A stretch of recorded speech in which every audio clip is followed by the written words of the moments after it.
धन्यवाद। साथी गोरे और साथियों, ऑनर्स एम्प्लॉयज यूनियन के कार्यकर्ता साथियों और भंडारा के प्यारे बहादुर मंजर साथियों, आज आपके बीच आने का अवसर मिला। निश्चित तौर पर आज ये अवसर है कि आपका निर्वाणी में कार्य समिति का चुनाव हो रहा है। वहीं दूसरी तरफ देश के पैमाने पर तीनों महासंघ मिलकर इन आयुध कारखानों को बचाने के लिए, इन आयुध कारखानों की रक्षा करने के लिए एकजुट संघर्ष कर रहे हैं। तो मन में यह सवाल जरूर आता होगा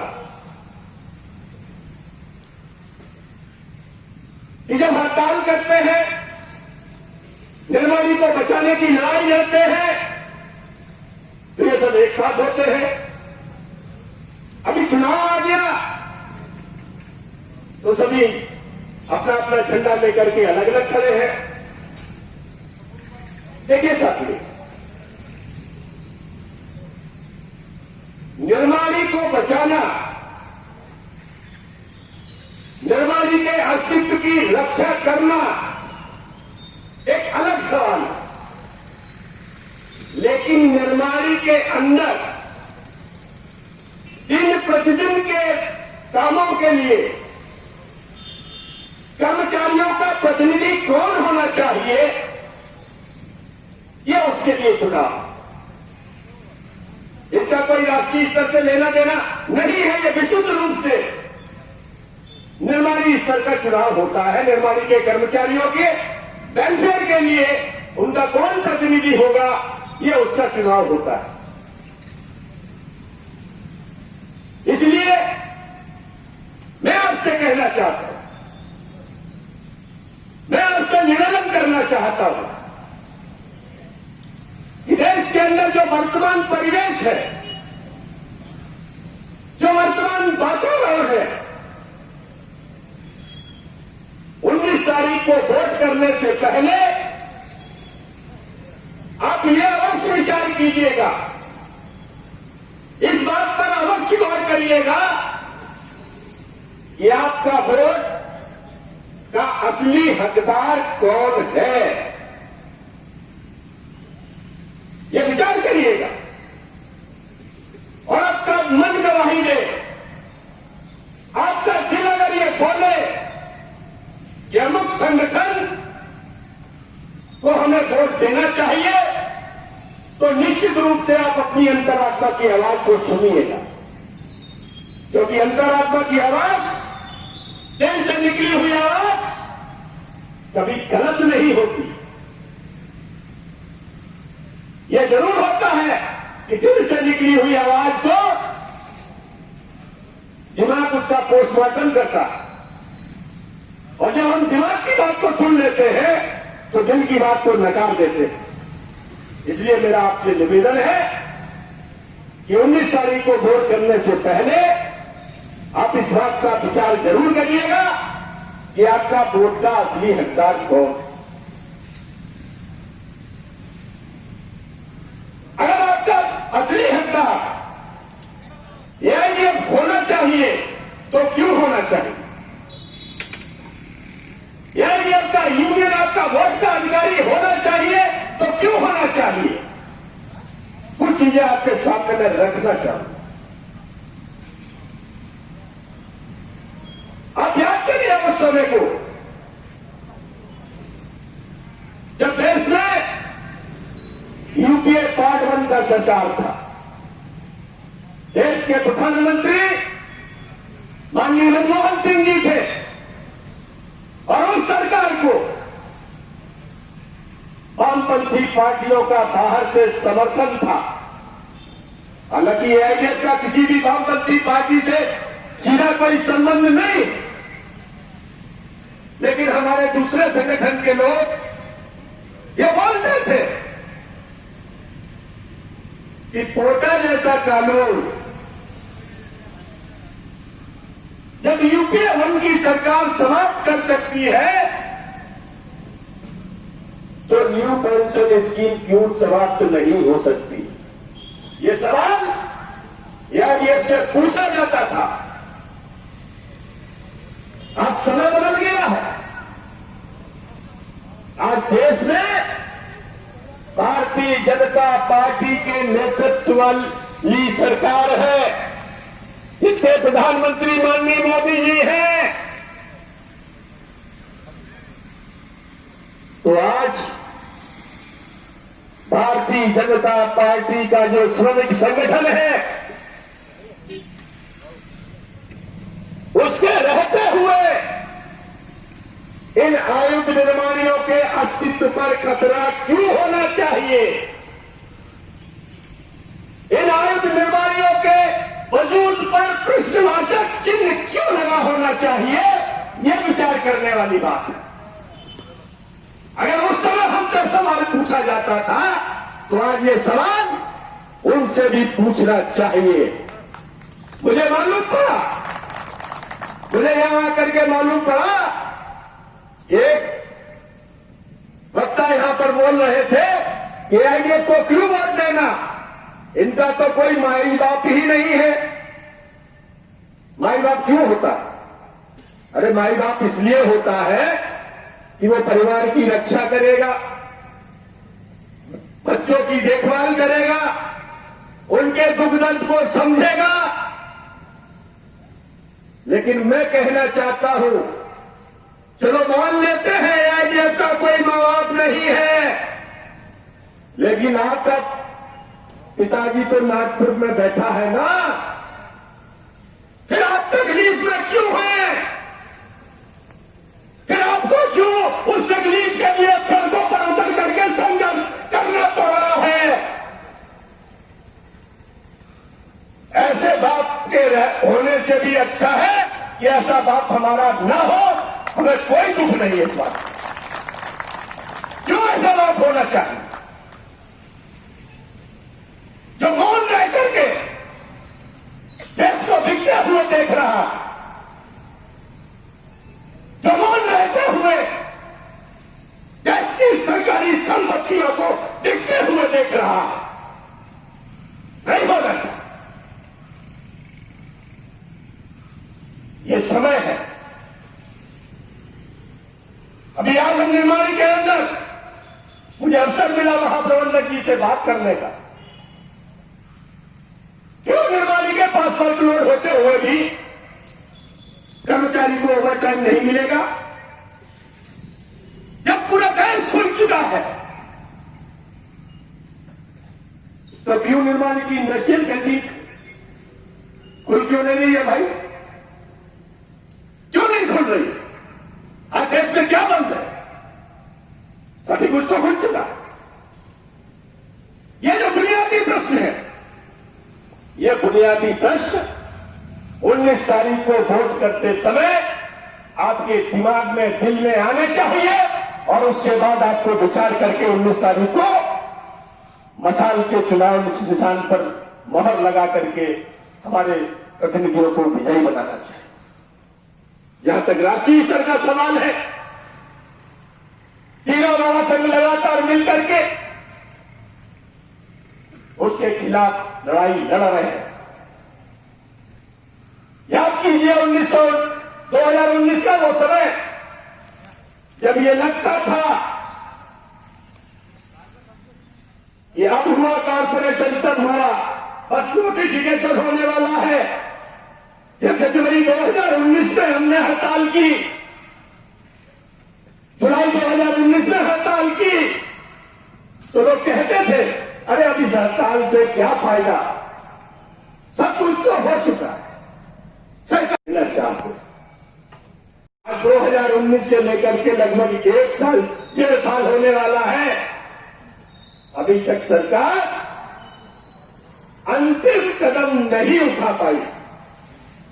और हम आपको कहना चाहते हैं, कितनी भी मदद सरकार हो, कितनी भी मदद सरकार हो, वो आसानी से इन आयुध निर्माणियों के अस्तित्व को बर्बाद नहीं कर सकते। यह मुआवजा था, यह धर्म था रक्षा मंत्रालय का, और उस धर्म के कारण ही उन्होंने सरकार को यह आश्वासन दे दिया था कि अरे हम इसको तो आनंद फानंद में इंप्लीमेंट करा देंगे। आयुध निर्माणी बोर्ड को बड़ी आसानी से हम कारपोरेशन में तब्दील करा देंगे। यह धर्म था रक्षा मंत्रालय का, डिपार्टमेंट ऑफ डिफेंस प्रोडक्शन का। लेकिन इस धर्म को तोड़ने का काम तीनों ही महासंघों ने मिलकर के किया है। आपके महासंघ वो किसी का भी कहे हो, चाहे ईडब्ल्यू हो, चाहे बीबीएमएस हो, रक्षा मंत्रालय के सामने जो तर्क रखते हैं उनका उनके पास कोई जवाब नहीं होता। आपने यह भी देखा होगा कि रक्षा मंत्रालय के द्वारा जो कंसल्टेंट नियुक्त किया गया, केपीएमजी और Khetan and Khetan,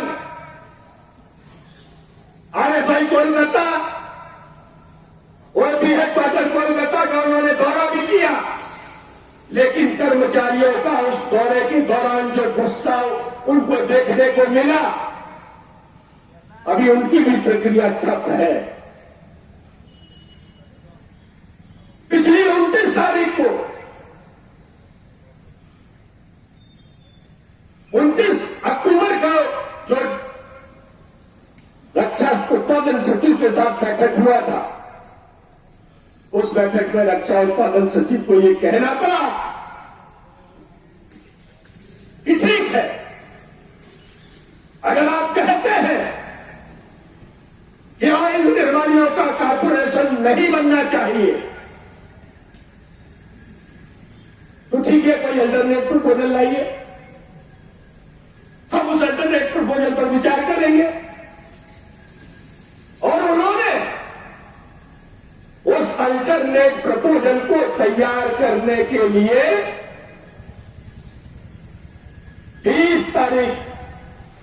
20 November last date दिया, लगभग 22 दिन का समय दिया।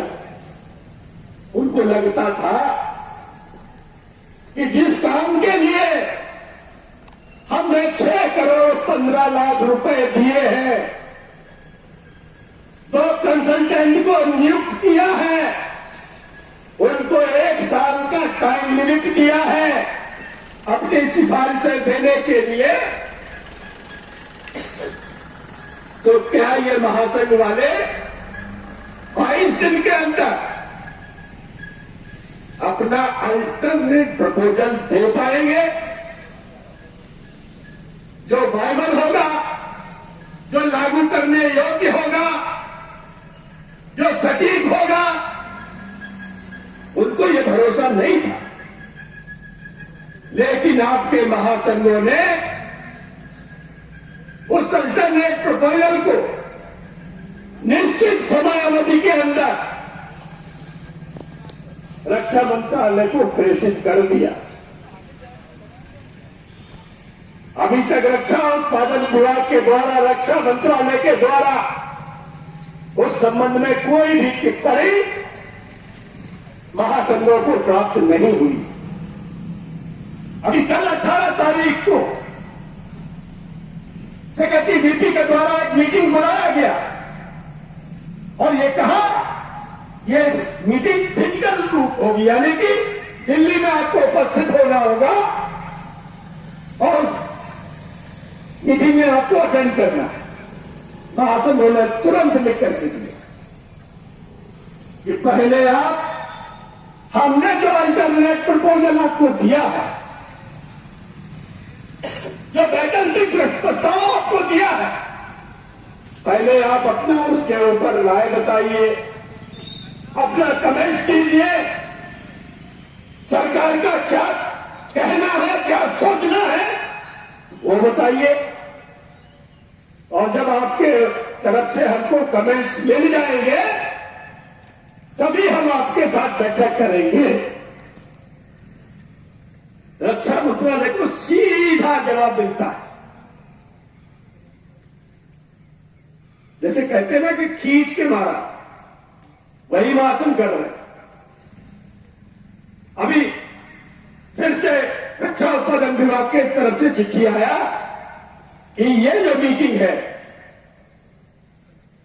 हम आपके द्वारा जो दिया गया अल्टरनेट प्रपोजल है उसी पर चर्चा करें। तो महासंघों ने कहा कि ठीक है, 18 तारीख के स्थान पर आप जनवरी 1 वीक में रखिए, क्योंकि दिल्ली के अंदर कोविड का ज्यादा समस्या है। तो भी रक्षा उत्पादन विभाग ने उसको एक्सेप्ट किया है। 5 तारीख को यानी कि 5 जनवरी को उस अल्टरनेट प्रपोजल पर चर्चा होगी। मुझे भरोसा है कि उस अल्टरनेट प्रपोजल में क्या है उसके बारे में निश्चित तौर पर आपको जानकारी दी गई। मैं कुछ चीज आपके सामने रखना चाहूं। उस अल्टरनेट प्रपोजल में जो पहला प्रपोजल है वो ये है कि ऑर्डिनेंस फैक्ट्री बोर्ड के अंदर मेंबर से लेकर के चेयरमैन, मेंबर जब बनता है अधिकारी तो गिनती करता है कि उसको किस दिन चेयरमैन बनता है, और चेयरमैन बनने के बाद उसको अपना पेंशन दिखाई देना पर शुरू हो जाता है और उसको दिखने लगता है कि किस किस फैक्ट्री में जाकर के उसको फेयरवेल लेना, कोई 4 महीने के लिए, कोई 6 महीने के लिए चेयरमैन बनता है। महासंघों का कहना है कि मेंबर से लेकर के चेयरमैन तक, उसमें जीएम को भी शामिल किया, जीएम से लेकर के चेयरमैन तक प्रमोशन जो होना चाहिए वो सीनियरिटी बेस पर नहीं होना चाहिए। बाकायदा उनका सिलेक्शन के लिए एक कमेटी होना चाहिए। साथ ही साथ उनका एक फिक्स टेन्योर होना चाहिए। अगर किसी को चेयरमैन बनना है, अपॉइंट किया जाता है, जीएम अपॉइंट किया जाता है, मेंबर अपॉइंट किया जाता है, तो कम से कम 2 साल उनका टेन्योर होना चाहिए। अगर 2 साल उनका टेन्योर होगा तो वो जिस रिस्पॉन्सिबिलिटी के लिए अपॉइंट किए गए हैं उसके साथ न्याय कर पाए। साथ ही साथ महासंघों ने यह कहा है कि जीएम से लेकर के चेयरमैन तक के लिए आप वैकेंसी नोटिफाई करिए, आवेदन पत्र मांगिए और उसके अंदर जितने भी एप्लीकेंट्स आएंगे उसको स्क्रूटनी करने के लिए, उसमें से सेलेक्ट करने के लिए सेलेक्ट कमेटी होना चाहिए। यह महासंघों ने प्रपोजल दिया और मैं मानता हूं, मैं ये समझता हूं कि अगर एक यही सिफारिश रक्षा मंत्रालय मान लेती है तो आप ये मानिए कि ऑर्डिनेंस फैक्ट्रियों के अंदर, ऑर्डिनेंस फैक्ट्री बोर्ड के अंदर 30 से लेकर के 40% समस्याएं स्वतः ही सुलझ जाएंगी। साथ ही महासंघों ने कहा है कि हमारा जो प्रोडक्ट को महंगा बोला जाता है, आर्मी भी बोलती है, रक्षा मंत्रालय भी बोलता है कि ऑर्डिनेंस फैक्ट्री में बनने वाला जो प्रोडक्ट है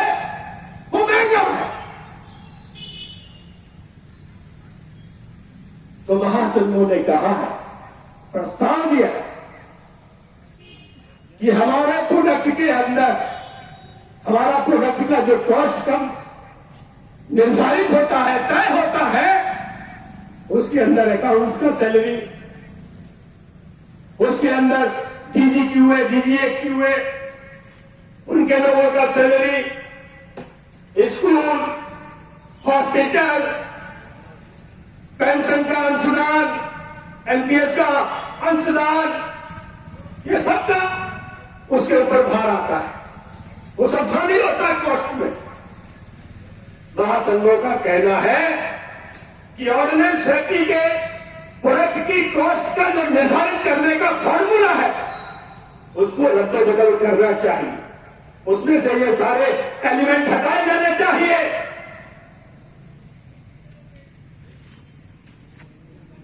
अगर ये कर दिया जाए तो हमारा जो प्रोडक्ट, मान लीजिए अभी अगर 100 रुपए का बनता है, तो अगर ये सारे एलिमेंट हटा दिए जाते हैं उसकी कॉस्ट से, तो प्रोडक्ट 60 रुपए से लेकर के 65 रुपए तक रह जाएगा, उसकी कीमत 30 से 35% तक कम हो जाएगी। ये महासंघों ने प्रस्ताव दिया है।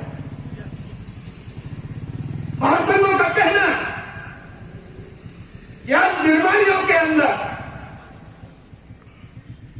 जो इंडस्ट्रियल और सुपरवाइजर कैडर का जो रेशियो, उसका जो प्रॉफिट है, उसका जो अनुपात है, यह उल्टा हो चुका है। इसलिए इंडस्ट्रियल एम्प्लॉय, डायरेक्ट वर्कर का रिक्रूटमेंट, टेक्निकल हैंड्स का रिक्रूटमेंट होना चाहिए, जिससे वो रेशियो फिर से वापस अपनी जगह पर आ सके। अभी इंडस्ट्रियल का रिक्रूटमेंट बंद है, नहीं हो रहा।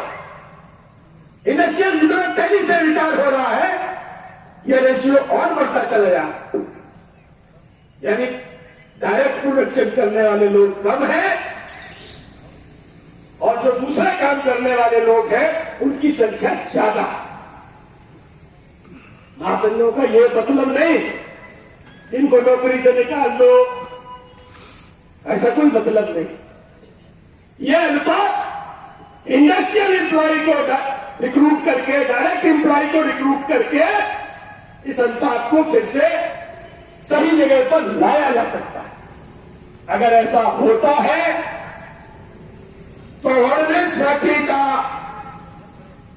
प्रोडक्शन बढ़ेगा, प्रोडक्टिविटी बढ़ेगी। और अभी जो ऑर्डिनेंस फैक्ट्रियों के ऊपर ये तोहमत लगाई जाती है कि ऑर्डिनेंस फैक्ट्रियां समय से सामान की आपूर्ति नहीं करती, वो अपने आप समाप्त हो जाएगी। टाइम से डिलीवरी होगी, कस्टमर भी हैप्पी होगा, ऑर्डिनेंस फैक्ट्री के लोग भी हैप्पी होंगे। यानी कि कुल मिलाकर के ये कुछ मोटे मोटे प्रस्ताव मैंने आपके सामने रखे हैं जो सीरियस तौर पर आपको प्रभावित करते हैं, प्रतिदिन प्रभावित करते हैं। अभी आपको मालूम है ऑर्डिनेंस फैक्ट्री बोर्ड का जो फिक्स्ड ओवरहेड चार्ज है कितना है? लगभग 200%। फिक्स्ड ओवरहेड चार्ज 200% पर है ऑन एवरेज। क्यों होना चाहिए 200% फिक्स्ड ओवरहेड? क्यों इसको समाप्त होना चाहिए? अगर इस ग्राउंड की बागवानी के लिए, इसका रखरखाव के लिए कोई खर्चा होता है तो वो प्रोडक्ट की कॉस्ट में क्यों गिरना चाहिए? ये तो सरकार का रिस्पॉन्सिबिलिटी है, दायित्व है। क्यों एनपीएस का पैसा कॉस्ट में छोड़ना चाहिए? कर्मचारियों को नहीं बोला था कि आप हमें एनपीएस में रखो, हम तो आदमी कहते हैं एनपीएस को समाप्त करो। एनपीएस से कर्मचारियों को कुछ मिलने वाला नहीं है, लेकिन आप उसको कॉस्ट के ऊपर डालते हो। ये सब बंद होना चाहिए। और निश्चित रूप से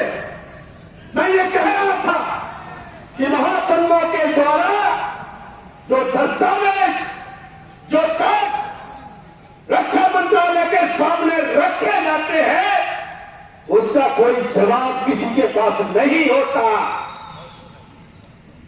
अगर आज हम बोल रहे हैं कि जीएम से लेकर के चेयरमैन तक का फिक्स टेन्योर होना चाहिए, उनका सिलेक्शन के लिए एक प्रोसेस होना चाहिए, सीनियरिटी के आधार पर नहीं होना चाहिए, यह हम हवा में नहीं बोल रहे। हम हवा में यह प्रस्ताव महासंघों ने नहीं लिख कर दिया। आप किसी भी डिपार्टमेंट में चले जाए, सरकारी के अलावा किसी भी इंडस्ट्री में चले जाए, किसी भी कॉर्पोरेट ऑफिस में चले जाए, कैसे सिलेक्शन होता है? ऐसे ही तो होता है। एप्लीकेशन मांगा जाता है, एप्लीकेंट का स्क्रूटनी होता है, उनका क्वालिफिकेशन, उनका वर्किंग एक्सपीरियंस, सारा कुछ आकलन करने के बाद ही तो उनका अपॉइंटमेंट होता है। तो ऑर्डिनेंस सेक्रेटरी बोर्ड में भी क्यों नहीं होना चाहिए? और आखिर ऑर्डिनेंस सेक्रेटरी बोर्ड का जब आप कॉर्पोरेशन करोगे तो भी तो वही प्रक्रिया लागू करोगे, तो उसको गवर्नमेंट सेटअप में ही रहते क्यों नहीं लागू करते? और सरकार कहती है कि हम आपका निजीकरण थोड़ा ही करें, हम आपको कॉर्पोरेशन में तब्दील करेंगे, सरकारी स्वामित्व वाला कॉर्पोरेशन बनाएंगे, सरकारी नियंत्रण में होगा, तो आप क्यों परेशान? अरे भाई परेशान इसलिए है, एक तरफ आप कह रहे हो कि हम आपको सरकारी नियंत्रण वाला कॉर्पोरेशन बनाएंगे, दूसरी तरफ देश की वित्त मंत्री जी कहती है कि जो सामरिक क्षेत्र है, जो स्ट्रेटेजिक क्षेत्र सेक्टर है, जिसमें अभी 8 पब्लिक सेक्टर अंडरटेकिंग है जो गवर्नमेंट के कंट्रोल में, गवर्नमेंट के अंडर में है। अब एक ऑर्डिनेंस सेक्रेटरी का भी अगर बन जाएगा, एक बनेगा तो 10 हो जाएंगे, एक से ज्यादा बनेगा तो 10 से ज्यादा भी हो जाएंगे। और देश की वित्त मंत्री जी कहती है कि हमको तो सामरिक क्षेत्र में 4 पब्लिक सेक्टर अंडरटेकिंग रखते हैं। तो अगर एक ही होगा तो 10 में से 4 रहेंगे। अब 10 में से 4 कौन से होंगे? क्या उसमें से ऑर्डिनेंस सेक्रेटरी बोर्ड होगा? आपको यकीन है? कभी नहीं होगा, सवाल ही नहीं उठता। और होगा क्यों नहीं? वो इसलिए कि आपके पास कोई ग्राहक नहीं है, आपके पास कोई बाजार नहीं है, कोई ऐसा बाजार आपके पास नहीं है, कोई ऐसा ग्राहक आपके पास नहीं है जिसको आप अपना प्रोडक्ट बेच सको। हमारा तो केवल एक ही ग्राहक है, एक ही बाजार है, हमारी ग्राहक सेना है और बाजार सरकार।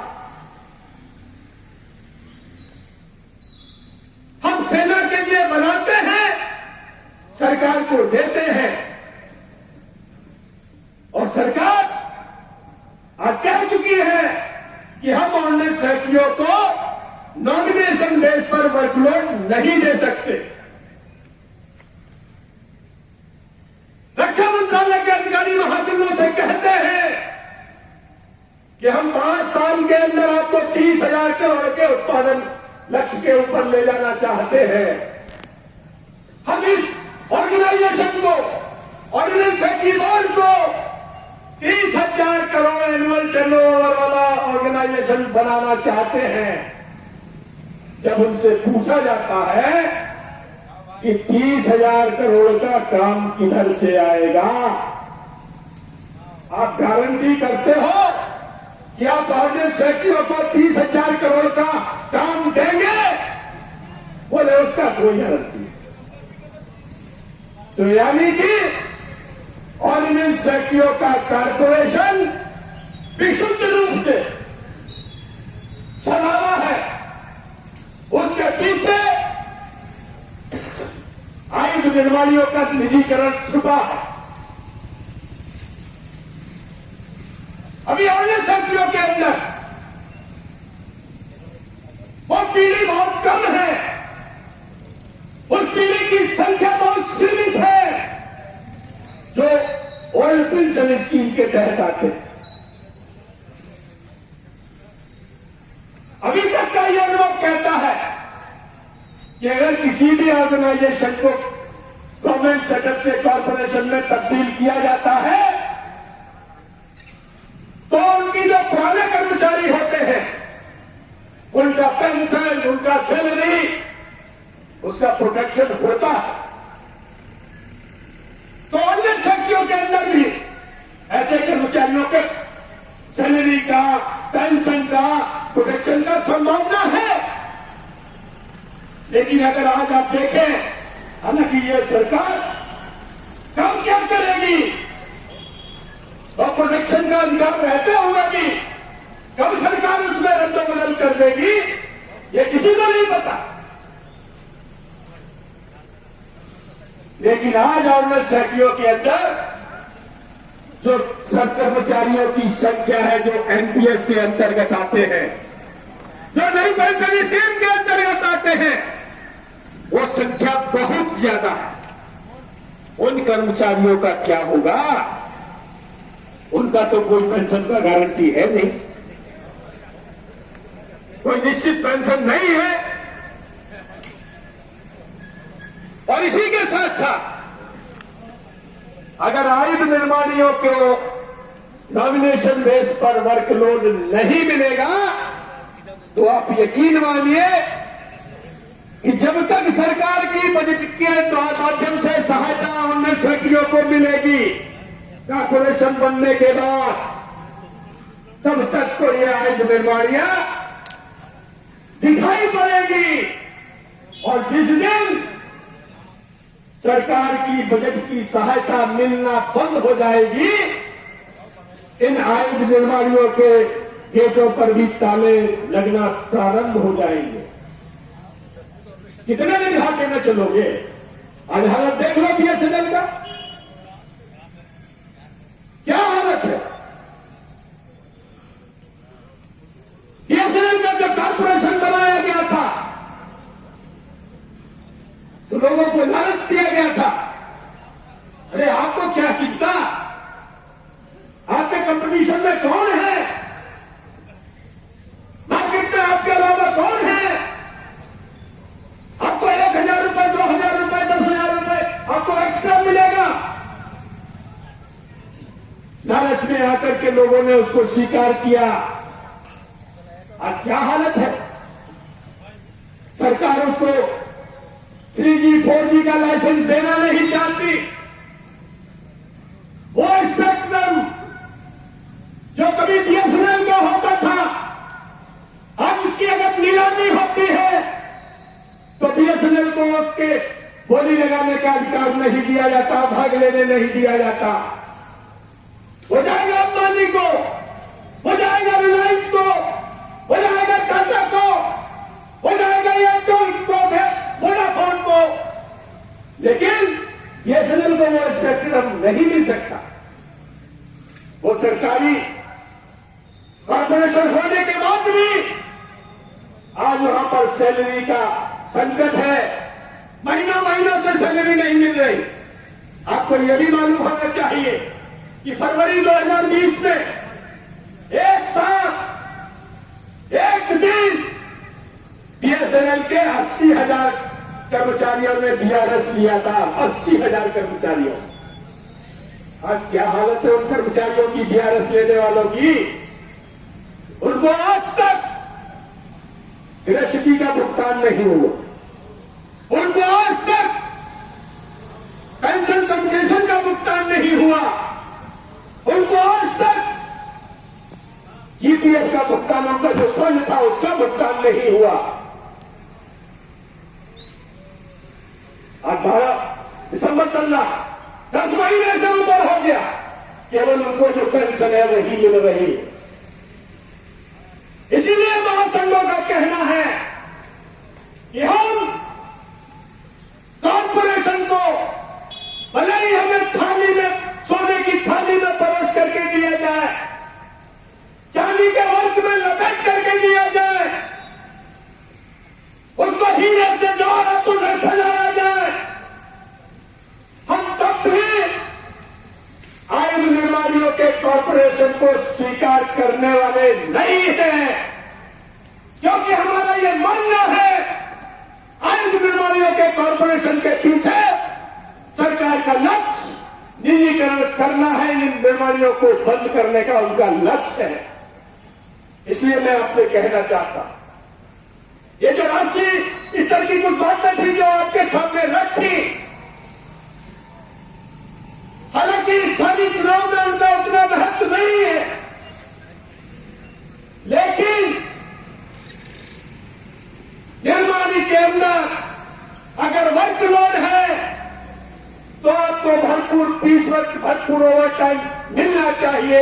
वो इस चुनाव से उसका लेना देना है।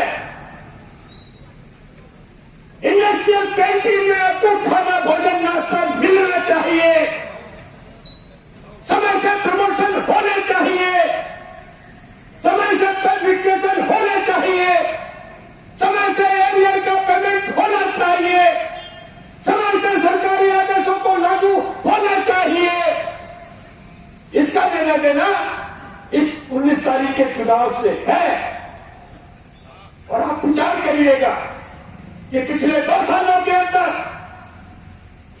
आपकी दिल बदल की समस्याओं का निपटारा समय से हुआ है, तो आप कतई आएंगे आपको वोट मत करिएगा, कतई लाल झंडे को वोट मत करिएगा। लेकिन अगर आपको लगता है कि इन 2 सालों में आपको परेशानी हुई है, इन 2 सालों में आपके जायज हक आपको नहीं मिले हैं, तो निश्चित रूप से आपका वोट का असली हकदार ये लाल झंडा है, ये एआईएफ का यूनियन है। इसलिए 19 तारीख को मसाल चुनाव चिन्ह पर अपनी मोहर लगाइएगा और इन 10 के 10 प्रत्याशियों को भारी बहुमत से विजयी बनाइएगा। मैं इतनी अपील करने के साथ आपसे विचारक चाहूंगा और आपसे चाहूंगा कि एक बार मेरे साथ नारे का जवाब नारे से देंगे, मजदूर एकता जिंदाबाद जिंदाबाद। वोट आपकी कहां लगेगी? जल्दी मसाल पर लगेगी। अच्छा, इधर वो कल्चर नहीं, वो धारे नहीं चलते हैं।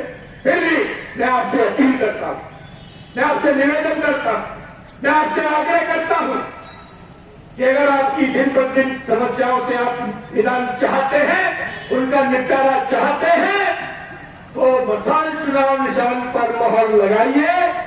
अपने 10 प्रत्याशियों को, लाल झंडे के 10 प्रत्याशियों को भारी बहुमत से विजयी बनाइए।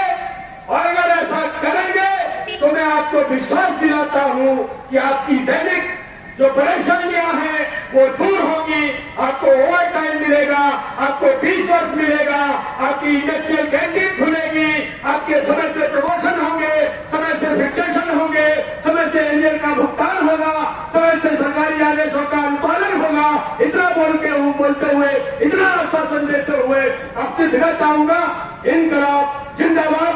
धन्यवाद।